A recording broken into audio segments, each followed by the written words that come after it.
The final assessment, 1 star? Are you serious? We're assessing by stars now? In my 10 years of teaching, I had been given feedback in person, peer review, and quantitative test scores of my students, but stars were new to me. Ginny prefers stars. We accept all forms of feedback here. Trisha Patterson, the head of the parental board, said matter-of-factly. I shouldn't have been surprised. I knew my last day as lead instructor at Sunnyvale Friends School would have its hiccups. I didn't realize the hiccups would lead to a total career seizure. And it started with finding a dead body on the playground. I should back up, though, and explain. Sunnyvale Friends School was a private elementary school founded in the tradition of Quakerism. I know what you're thinking, and no, they don't drive buggies. They're not Amish. You know the guy on the oatmeal tube? Yeah, same group. Fast forward a few hundred years, and you have a community of roughly 100 neoliberals who meet every week to come to a consensus on community issues and meditate silently in a chapel. Committees ran everything. The students at Sunnyvale Friends were no different from other kids, except that their parents were able to pay the exorbitant tuition fees we charged. A typical school day included the basics, of course, math, reading, and language arts, but they were also exposed to weekly painting and craft classes, music, outdoor hikes, and orienteering challenges. There were school gardening plots and in-session units that incorporated all students from kindergarten to 6th grade in science projects that ranged from rocket building to lasers. And history units that had them recreate Civil War dioramas or reenact mythological gods and stories in full costume. It was a perfect place for embracing the multiple intelligences of every possible child on the planet. It was an ideal school, on paper. But the stark reality of achieving this master's class in education was different. It was lying face down under the school steps, wrapped in a tarp. It smelled of beer and piss. I had only been on campus for 5 minutes when Kyle, a blonde-haired, blue-eyed first grader that would give Dennis the Menace a run for his money, ran up to me. Teacher Jeff, I found a dead body. Aha, great Kyle, keep playing, I said as I headed for my classroom, downing my mug's last bit of coffee. No, Teacher Jeff, I'm for serious, he insisted. Kyle's telling the truth this time. Brianna, a waifish third grader, nodded as she approached. He smells pretty bad too. He's under the steps by Teacher Tasha's classroom. I paused. While Kyle would declare he had cancer to get out of taking a test, Brianna never exaggerated anything. She was brutally honest, to the point where she even reported her mother for drinking too much wine when asked what a family holiday looks like in her home. I followed the kids to the steps, and sure enough, they presented me with a guy curled in a fetal position, face turned to the wall. A crowd of children encircled us. Sir, I tried but got no response. I leaned in closer. Sir? Hello? Sir, are you with us?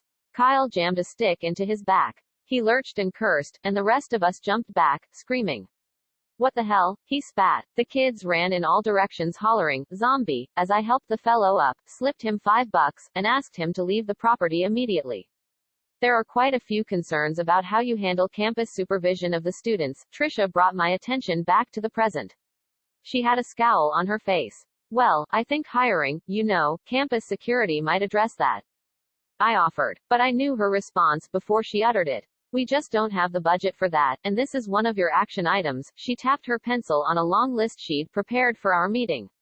I thought teaching was my action item. I said with a laugh, but it wasn't reciprocated. You have a lot of items, she said flatly. Now tell me how you think you've done with building community and inclusion in the classroom? I stopped myself from rolling my eyes. Community and inclusion were the latest educational buzzwords that sounded good in parenting articles and school fundraising events but didn't actually amount to much in everyday instruction. I could have listed the annual school plays I wrote, directed, and produced that included diverse folk tales or the countless backstories of historical figures I wove into my social studies lessons that kept my students wide-eyed and begging to hear more. However, all that came to mind was show and tell, the Russian roulette of any school day. My last morning was no different. I held a baby goat in my arms as Brianna shared with the class. Her name is Princess and she makes little crying noises unless I let her into my room. The class cried, ooh, collectively. The goat kicked me in the spleen and I made a similar no. The love between a parent and their children is always and forever. Just as much as this story is for me, it's for all of those who have an absent father. My voice is yelling for all of us. It may be cracked and hoarse, but it will never stop until we're all heard. There is a girl named Lorato Malatlini, who is 15 years old in grade 9. Her father's name is Kagiso Malatlini, who was absent in her life for the past 9 years. Her mother's name is Mapul Malatlini, who was supporting her the whole life. Trying to balance the role of being a mother and a father. It was tough at times. Lorato could notice the cracks that were starting to show. In the years of growing up, Lorato wondered if her father's alcoholism defined her. On the 15th of April 1999, Lorato Malatlini was born. She was supposed to arrive in a warm, loving family, but instead she arrived at a puzzle that was not complete. Kagiso Malatlini did not treat Lorato with respect. He did not compromise, take responsibility for his behavior, or apologize.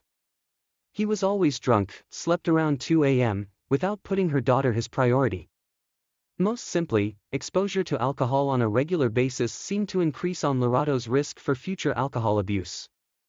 Her mother was battling the emotional turmoil of their family crisis.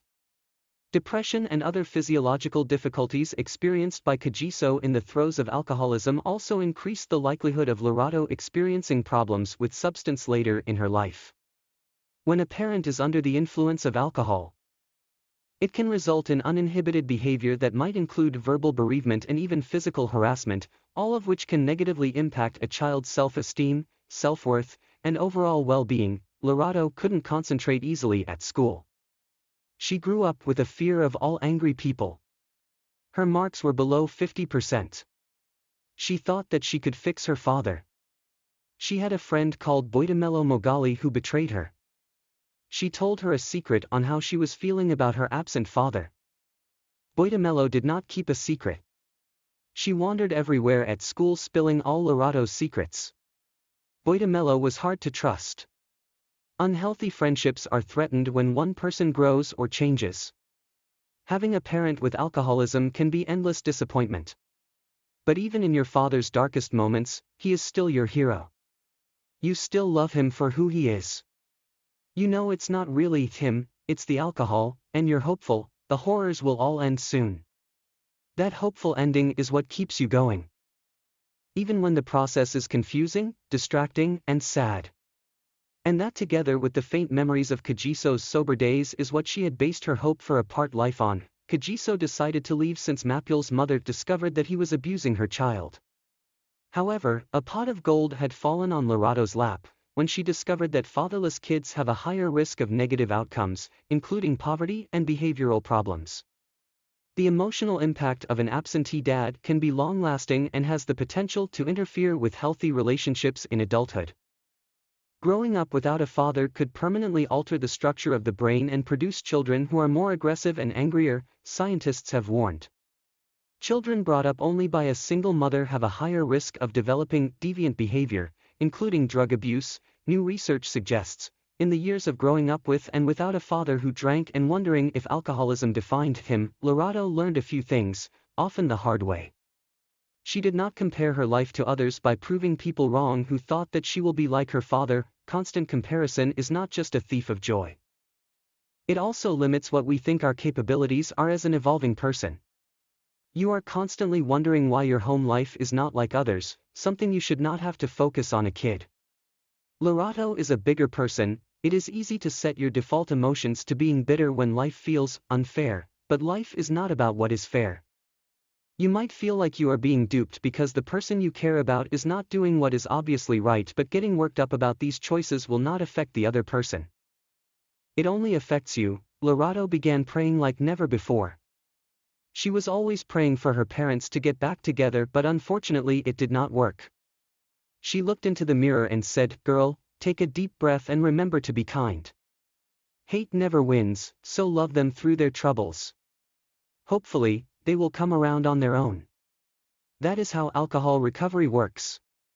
If they do not come around, at least you will be at peace with yourself. Lorato practiced forgiveness. She learned it from attending Sunday school at church. In order to free herself of hateful thoughts, she had to treat others the way she would like to be treated. I am guessing if you really messed up, you'd want to be forgiven too. She loved everyone else.